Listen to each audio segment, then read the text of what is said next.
Previously, in The Count of Monte Cristo, Chapter 80, The Accusation. The doctor confronts Villefort, reasoning that someone in the household has been poisoning the Saint Mirons and Barrois, and suggests Valentine as the culprit. He argues she may have been protecting her inheritance. Villefort briefly considers this, but quickly dismisses the idea, believing Valentine to be too innocent for such crimes. The doctor, disturbed by the deaths, leaves the house, declaring it a place of death. As servants begin to flee, Villefort notices a suspicious smile on his wife Heloise's lips, sparking doubt about her possible role in the poisonings. Chapter 81. The Room of the Retired Baker. The evening of the day on which the Count of Morcerf had left Danglars' house with feelings of shame and anger at the rejection of the projected alliance, Monsieur Andrea Cavalcanti, with curled hair, moustaches in perfect order, and white gloves which fitted admirably, had entered the courtyard of the banker's house in La Chaussée-d'Antin. He had not been more than 10 minutes in the drawing-room before he drew Danglars aside into the recess of a bow window, and, after an ingenious preamble, related to him all his anxieties and cares since his noble father's departure. He acknowledged the extreme kindness which had been shown him by the banker's family, in which he had been received as a son, and where, besides his warmest affections, had found an object on which to centre in Mademoiselle Danglars. Danglars listened with the most profound attention. He had expected this declaration for the last 2 or 3 days, and when at last it came, his eyes glistened as much as they had lowered on listening to Morcerf. He would not, however, yield immediately to the young man's request, but made a few conscientious objections. "Are you not rather young, Monsieur Andrea, to think of marrying?" "I think not, sir," replied Monsieur Cavalcanti. "In Italy, the nobility generally marry young. Life is so uncertain that we ought to secure happiness while it is within our reach." "Well, sir," said Danglars, "in case your proposals, which do me honour, are accepted by my wife and daughter, by whom shall the preliminary arrangements be settled? So important a negotiation should, I think, be conducted by the respective fathers of the young people." "Sir, my father is a man of great foresight and prudence. Thinking that I might wish to settle in France, he left me at his departure together with the papers establishing my identity, a letter promising, if he approved of my choice, 150,000 livres per annum from the day I was married. So far as I can judge, I suppose this to be a quarter of my father's revenue." "I," said Danglars, "have always intended giving my daughter 500,000 francs as her dowry. She is, besides, my sole heiress." "All would then be easily arranged if the Baroness and her daughter are willing. We should command an annuity of 175,000 livres. Supposing also I should persuade the Marquis to give me my capital, which is not likely, but still is possible, we would place these 2 or 3 millions in your hands, whose talent might make it realize 10%. "I never give more than 4%, and generally only 3.5. But to my son-in-law I would give 5, and we would share the profit." "Very good, father-in-law," said Cavalcanti, yielding to his low-born nature, which would escape sometimes through the aristocratic gloss with which he sought to conceal it. Correcting himself immediately, he said, "Excuse me, sir. Hope alone makes me almost mad. What will not reality do?" "But," said Danglars, who on his heart did not perceive how soon the conversation, which was at first disinterested, was turning to a business transaction, "there is doubtless a part of your fortune your father could not refuse you." "Which?" asked the young man. "That you inherit from your mother." "Truly from my mother, Leonora Corsinari." "How much may it amount to?" "Indeed, sir," said Andrea, "I assure you, I have never given the subject a thought, but I suppose it must have been at least 2 millions. Danglars felt as much overcome with joy as the miser who finds a lost treasure, or as the shipwrecked mariner who feels himself on solid ground instead of in the abyss which he expected would swallow him up. "Well, sir," said Andrea, bowing to the banker respectfully, "may I hope?" "You may not only hope," said Danglars, "but consider it a settled thing, if no obstacle arises on your part." "I am indeed rejoiced," said Andrea. "But," said Danglars thoughtfully, "how is it that your patron, Monsieur de Monte Cristo, did not make his proposal for you?" Andrea blushed imperceptibly. "I have just left the count, sir," said he. "He is doubtless a delightful man, but inconceivably peculiar in his ideas. He esteems me highly. He even told me he had not the slightest doubt that my father would give me the capital instead of the interest of my property. He has promised to use his influence to obtain it for me, but he also declared that he never had taken on himself the responsibility of making proposals for another, and he never would. I must, however, do him the justice to add that he assured me if ever he had regretted the repugnance he felt to such a step it was on this occasion, because he thought the projected union would be a happy and suitable one. Besides, if he will do nothing officially, he will answer any questions you propose to him. And now," continued he with one of his most charming smiles, "having finished talking to the father-in-law, I must address myself to the banker." "And what may you have to say to him?" said Danglars, laughing in his turn. "That the day after tomorrow I shall have to draw upon you for about 4,000 francs, but the count, expecting my bachelor's revenue could not suffice for the coming month's outlay, has offered me a draft for 20,000 francs. It bears his signature, as you see, which is all sufficient." "Bring me 1,000,000 such as that," said Danglars. "I shall be well pleased," putting the draft in his pocket. "Fix your own hour for tomorrow, and my cashier shall call on you with a cheque for 80,000 francs." "At 10 o'clock, then, if you please. I should like it early, as I am going into the country tomorrow."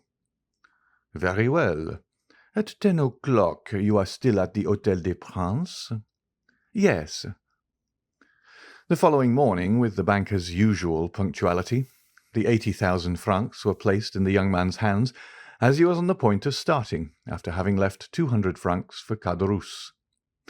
He went out chiefly to avoid this dangerous enemy, and returned as late as possible in the evening. But scarcely had he stepped out of his carriage when the porter met him with a parcel in his hand. "Sir," said he, "that man has been here." "What man?" said Andrea carelessly, apparently forgetting him whom he but too well recollected. "Him to whom your Excellency pays that little annuity." "Oh," said Andrea, "my father's old servant. Well, you gave him the 200 francs I had left for him." "Yes, your Excellency." Andrea had expressed a wish to be thus addressed. "But," continued the porter, "he would not take them." Andrea turned pale, but as it was dark his pallor was not perceptible. "What, he would not take them?" said he with slight emotion. "No, he wished to speak to your Excellency. I told him you were gone out, and after some dispute he believed me and gave me this letter, which he had brought with him already sealed." "Give it to me," said Andrea, and he read by the light of his carriage lamp. "You know where I live. I expect you tomorrow morning at 9 o'clock."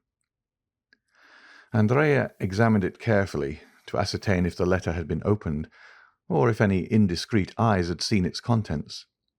But it was so carefully folded that no one could have read it, and the seal was perfect. "Very well," said he. "Poor man, he is a worthy creature." He left the porter to ponder on these words, not knowing which most to admire, the master or the servant. "Take out the horses quickly, and come up to me," said Andrea to his groom. In 2 seconds the young man had reached his room and burnt Caderousse's letter. The servant entered just as he had finished. "You are about my height, Pierre," said he. "I have that honour, your Excellency." "You have a new livery yesterday." "Yes, sir." "I have an engagement with a pretty little girl for this evening, and do not wish to be known. Lend me your livery till tomorrow. I may sleep, perhaps, at an inn." Pierre obeyed. 5 minutes after, Andrea left the hotel, completely disguised, took a cabriolet, and ordered the driver to take him to the Cheval Rouge at Picpus. The next morning he left that inn as he had left the Hôtel des Princes, without being noticed, walked down the Faubourg Saint-Antoine, along the boulevard to Rue Ménilmontant, and stopped at the door of the third house on the left, looking for someone of whom to make inquiry in the porter's absence. "For whom are you looking, my fine fellow?" asked the fruiteress on the opposite side. "Monsieur Pailletine, if you please, my good woman," replied Andrea. "A retired baker?" asked the fruiteress. "Exactly." "He lives at the end of the yard on the left, on the third story." Andrea went as she directed him, and on the third floor he found a hare's paw, which by the hasty ringing of the bell it was evident he pulled with considerable ill temper. A moment after Caderousse's face appeared at the grating in the door. "Ah, you are punctual," said he, as he drew back the door. "Confound you and your punctuality," said Andrea, throwing himself into a chair in a manner which implied that he would rather have flung it at the head of his host. "Come, come, my little fellow, don't be angry. See, I have thought about you. Look at the good breakfast we are going to have. Nothing but what you are fond of." Andrea indeed inhaled the scent of something cooking which was not unwelcome to him, hungry as he was. It was that mixture of fat and garlic peculiar to provincial kitchens of an inferior order, added to that of dried fish, and above all the pungent smell of musk and cloves. These odours escaped from two deep dishes which were covered and placed on a stove, and from a copper pan placed in an old iron pot. In an adjoining room Andrea saw also a tolerably clean table prepared for two bottles of wine sealed, the one with green, the other with yellow, a supply of brandy in a decanter, and a measure of fruit in a cabbage leaf, cleverly arranged on an earthenware plate. "What do you think of it, my little fellow?" said Caderousse. "Ah, that smells good. You know I used to be a famous cook. Do you recollect how you used to lick your fingers? You are among the first who tasted any of my dishes, and I think you relish them tolerably." While speaking, Caderousse went on peeling a fresh supply of onions. "But," said Andrea ill-temperedly, "by my faith, if it was only to breakfast with you that you disturbed me, I wish the devil had taken you." "My boy," said Caderousse sententiously, "one can talk while eating, and then, you ungrateful being, you are not pleased to see an old friend? I am weeping with joy." He was truly crying, but it would have been difficult to say whether joy or the onions produced the greatest effect on the lachrymal glands of the old innkeeper of the Pont du Gard. "Hold your tongue, you hypocrite," said Andrea. "You love me?" "Yes, I do, or make the devil take me. I know it is a weakness," said Caderousse, "but it overpowers me." "And yet it has not prevented your sending for me to play me some trick." "Come," said Caderousse, wiping his large knife on his apron, "if I do not like you, do you think I should endure the wretched life you lead me? Think for a moment. You have your servant's clothes on. You therefore keep a servant. I have none, and am obliged to prepare my own meals. You abuse my cookery because you dine at the table d'hôte of the Hôtel des Princes or the Café de Paris. Well, I too could keep a servant. I too could have a tilbury. I too could dine where I like. But why do I not? Because I would not annoy my little Benedetto. Come, just acknowledge that I could, eh?" This address was accompanied by a look which was by no means difficult to understand. "Well," said Andrea, "admitting your love, why do you want me to breakfast with you?" "That I may have the pleasure of seeing you, my little fellow." "What is the use of seeing me after we have made all our arrangements?" "Eh, dear friend," said Caderousse, Are wills ever made without codicils? But you first came to breakfast, did you not? Well, sit down, and let us begin with these pilchards, and this fresh butter, which I have put on some vine leaves to please you, wicked one. Ah, yes, you look at my room, my 4 straw chairs, my image, 3 francs each. But what do you expect? This is not the Hôtel des Princes. Come, you are growing discontented. You are no longer happy. You, who only wish to live like a retired baker. Caderousse sighed. Well, what have you to say? You have seen your dream realized. I can still say it is a dream. A retired baker, my poor Benedetto, is rich. He has an annuity. Well, you have an annuity. I have? Yes, since I bring you your 200 francs. Caderousse shrugged his shoulders. It is humiliating, said he, thus to receive money given grudgingly, an uncertain supply which may soon fail. You see, I am obliged to economize, in case your prosperity should cease. Well, my friend, fortune is inconstant, as the chaplain of the regiment said. I know your prosperity is great, you rascal. You are to marry the daughter of Danglars. What? Of Danglars? Yes, to be sure. Must I say Baron Danglars? I might as well say Count Benedetto. He was an old friend of mine, and if he had not so bad a memory, he ought to invite me to your wedding, seeing he came to mine. Yes, to mine. Gad, he was not so proud then. He was an underclerk to the good Monsieur Morel. I have dined many times with him and the Count of Morcerf. So you see I have some high connections, and were I to cultivate them a little, we might meet in the same drawing-rooms. Come, your jealousy represents everything to you in the wrong light. That is all very fine, Benedetto mio, but I know what I am saying. Perhaps I may one day put on my best coat, and presenting myself at the great gate, introduce myself. Meanwhile, let us sit down and eat. Caderousse set the example and attacked the breakfast with good appetite, praising each dish he set before his visitor.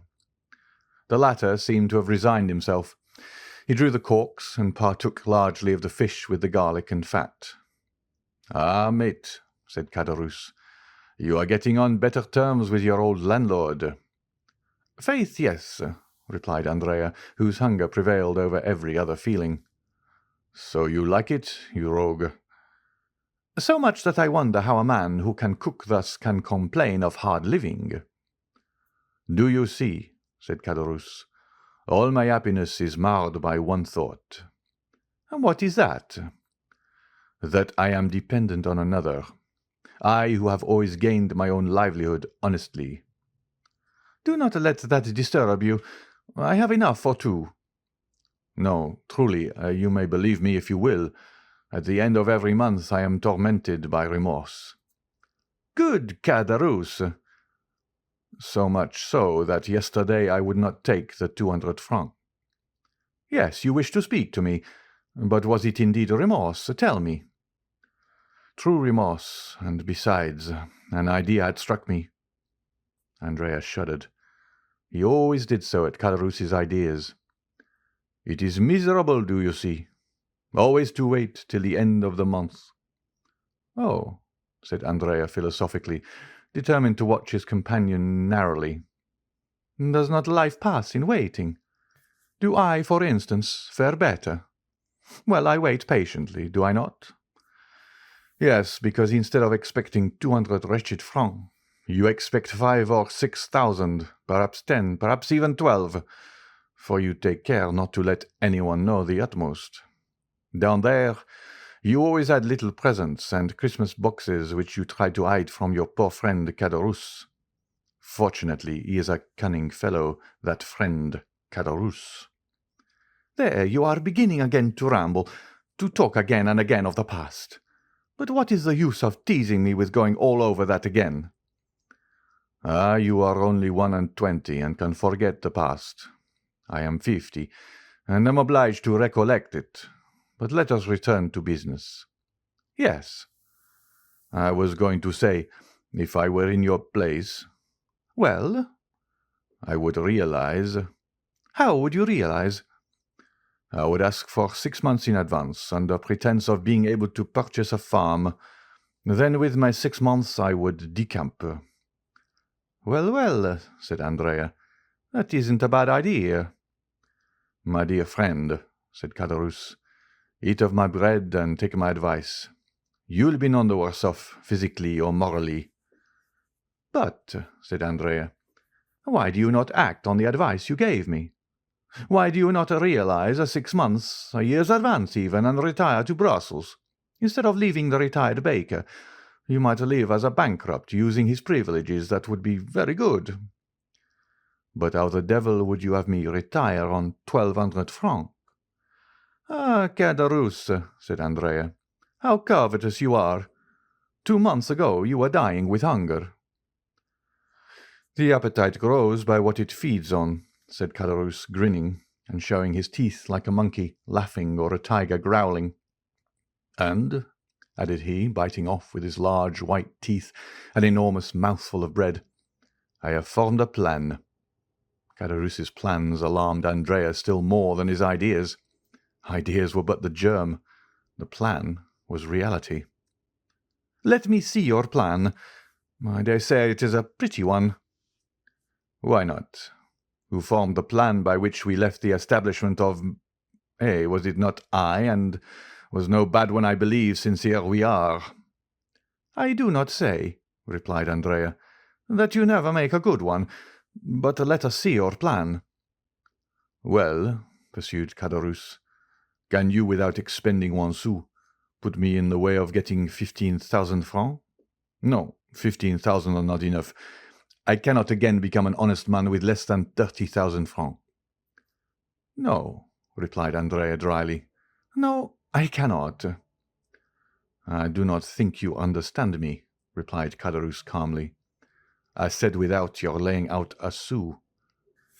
Do you want me to commit a robbery, to spoil all my good fortune and yours with mine, and both of us to be dragged down there again? It would make very little difference to me, said Caderousse, if I were retaken. I am a poor creature to live alone, and sometimes pine for my old comrades, not like you, heartless creature, who would be glad never to see them again. Andrea did more than tremble this time. He turned pale. Come, Caderousse, no nonsense, said he. Don't alarm yourself, my little Benedetto, but just point out to me some means of gaining those 30,000 francs without your assistance, and I will contrive it. Well, I'll see. I'll try to contrive some way, said Andrea. Meanwhile, you raise my monthly allowance to 500 francs, my little fellow. I have a fancy and mean to get a housekeeper. Well, you shall have your 500 francs, said Andrea. But it is very hard for me, my poor Caderousse. You take advantage. Ah, said Caderousse, when you have access to countless stores. One would have said Andrea anticipated his companion's words, so did his eye flash like lightning. But it was but for a moment. True, he replied, and my protector is very kind. That dear protector, said Caderousse, and how much does he give you monthly? 5,000 francs. As many thousands as you give me hundreds. Truly, it is only bastards who are thus fortunate. 5,000 francs per month. What the devil can you do with all that? Oh, it is no trouble to spend that. And I'm like you, I want capital. Capital. Yes, I understand. Everyone would like capital. Well, and I shall get it. Who will give it to you? Your prince? Yes, my prince, but unfortunately I must wait. You must wait for what? Asked Caderousse. For his death. The death of your prince? Yes. How so?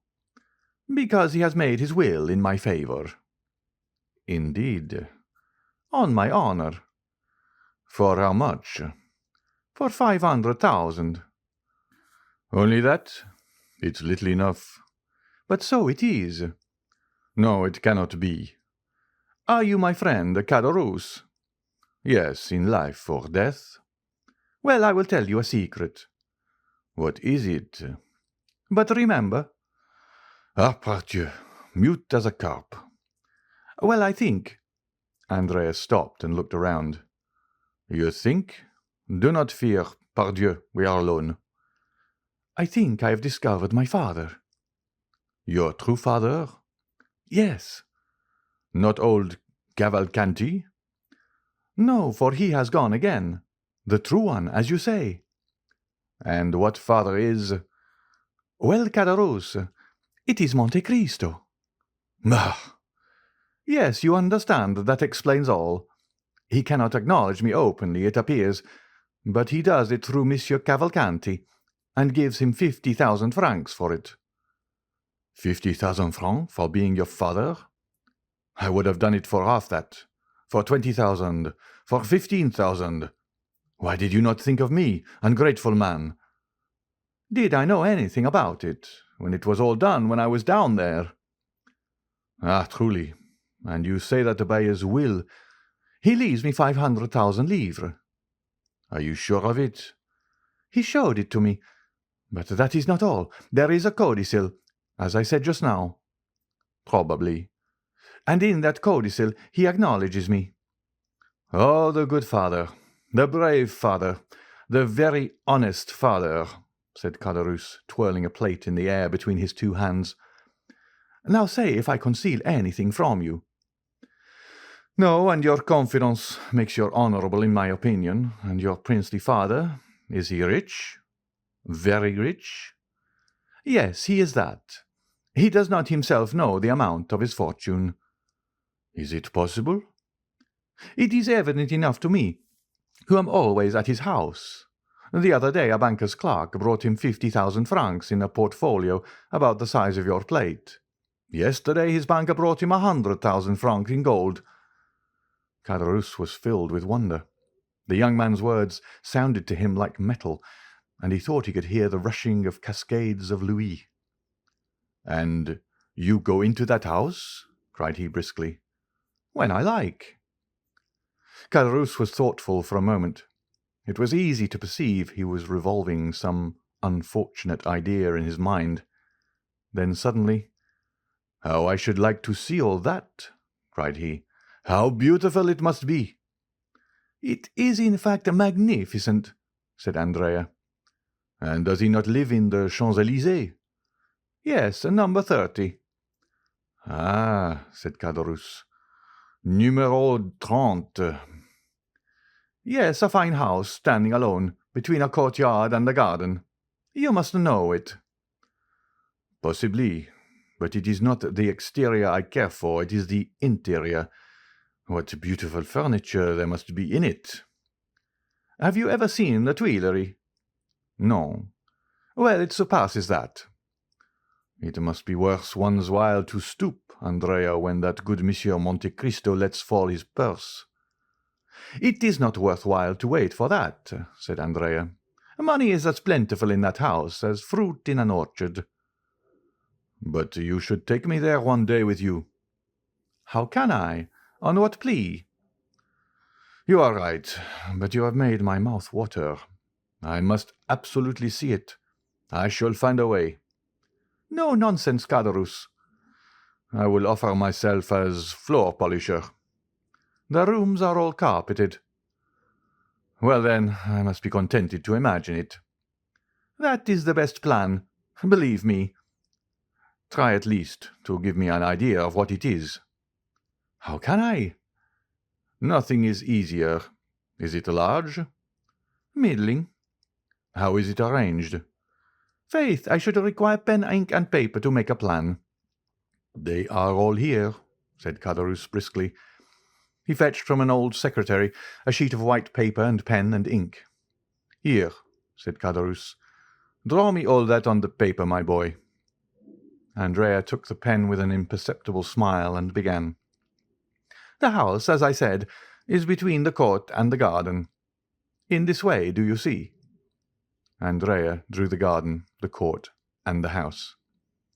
"High walls?" "Not more than 8 or 10 feet." That is not prudent, said Caderousse. In the court are orange trees in pots, turf, and clumps of flowers. And no steel traps? No. The stables? Are on either side of the gate, which you see there. And Andrea continued his plan. Let us see the ground floor, said Caderousse. On the ground floor, dining room, 2 drawing rooms, billiard room, staircase in the hall, and a little black staircase. Windows? Magnificent windows, so beautiful, so large, that I believe a man of your size should pass through each frame. Why the devil have they any stairs with such windows? Luxury has everything. But shutters? Yes, but they are never used. That Count of Monte Cristo is an original, who loves to look at the sky, even at night. And where do the servants sleep? Oh, they have a house to themselves. Picture to yourself a pretty coach-house at the right-hand side, where the ladders are kept. Well, over that coach-house are the servants' rooms, with bells corresponding with the different apartments. Ah, diable! Bells, did you say? What do you mean? Oh, nothing. I only say they cost a load of money to hang. And what is the use of them, I should like to know? There used to be a dog let loose in the yard at night, but it has been taken to the house at Auteuil, to that you went to, you know. Yes. I was saying to him only yesterday, You are imprudent, Monsieur Count, for when you go to Auteuil and take your servants, the house is left unprotected. Well, said he, what next? Well, next some day you will be robbed. What did he answer? He quietly said, What do I care if I am? Andrea, he has some secretary with a spring. How do you know? Yes, which catches the thief in a trap and plays a tune. I was told there was such at the last exhibition. He has a simple, mahogany secretary in which the key is always kept. And he is not robbed? No, his servants are all devoted to him. There ought to be some money in that secretary. There may be. No one knows what there is. And where is it? On the first floor. Sketch me the plan of that floor, as you have done of the ground floor, my boy. That is very simple. Andrea took the pen. On the first story, do you see, there is the anteroom and the drawing room. To the right of the drawing room, a library and a study. To the left, a bedroom and a dressing room. The famous secretary is in the dressing room. Is there a window in the dressing room? 2, one here and one there. Andrea sketched 2 windows in the room, which formed an angle on the plan, and appeared as a small square added to the rectangle of the bedroom. Caderousse became thoughtful. Does he often go to Auteuil? Added he. 2 or 3 times a week. Tomorrow, for instance. He is going to spend the day and night there. Are you sure of it? He has invited me to dine there. There's a life for you, said Caderousse. A town house and a country house. That is what it is to be rich. And shall you dine there? Probably. When you dine there, do you sleep there? If I like. I am at home there. Caderousse looked at the young man as if to get at the truth from the bottom of his heart.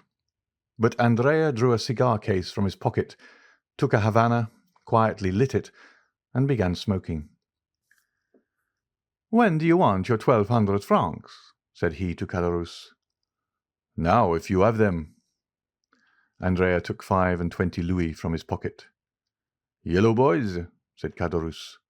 No, I thank you. Oh, you despise them? On the contrary, I esteem them, but will not have them. You can change them, idiot. Gold is worth 5 sous. Exactly. And he who changes them will follow friend Caderousse, lay hands on him, and demand what farmers pay him their rent in gold. No nonsense, my good fellow, silver simply, round coins with the head of some monarch or other on them. Anybody may possess a 5-franc piece. But do you suppose I carry 500 francs about with me? I should want a porter. Well, leave them with your potter. He is to be trusted. I will call for them. Today? No, tomorrow. I shall not have time today. Well, tomorrow I will leave them when I go to Auteuil. May I depend on it? Certainly. Because I shall secure my housekeeper on the strength of it. Now see here, will that be all? And will you not torment me any more? Never. Caderousse had become so gloomy that Andrea feared he should be obliged to notice the change. He redoubled his gaiety and carelessness. How sprightly you are, said Caderousse. One would say you were already in possession of your property. No, unfortunately. But when I do obtain it— Well, I shall remember old friends, I can tell you that. Yes, since you have such a good memory. What do you want? It looks as if you are trying to fleece me. I? What an idea. I, who am going to give you another piece of good advice. What is it? To leave behind you the diamond you have on your finger. We shall both get into trouble.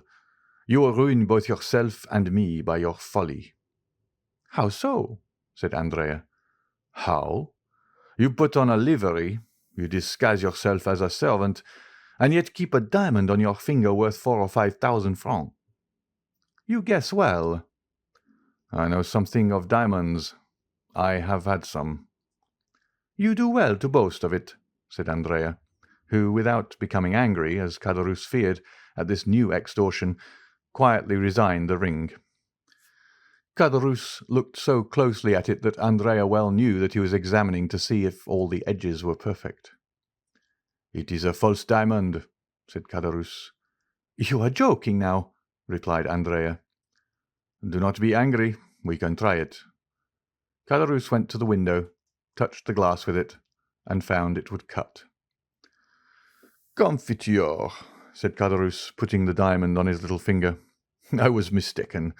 But those thieves of jewellers imitate so well that it is no longer worth while to rob a jeweller's shop. It is another branch of industry paralyzed. Have you finished? Said Andrea. Do you want anything more?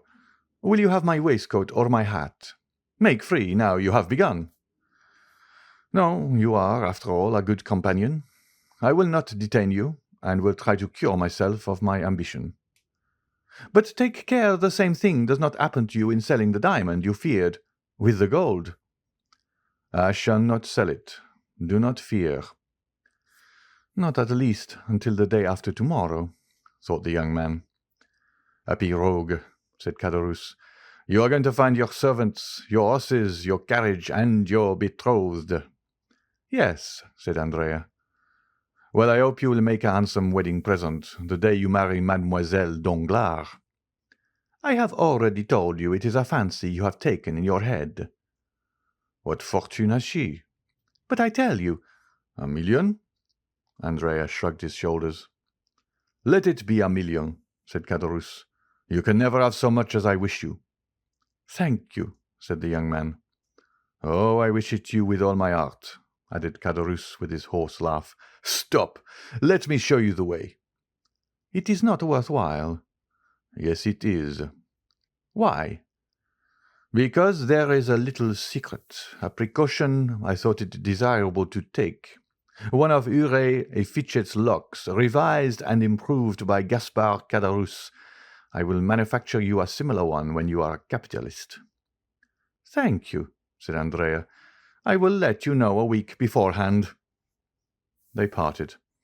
Caderousse remained on the landing until he had not only seen Andrea go down the 3 stories, but also across the court.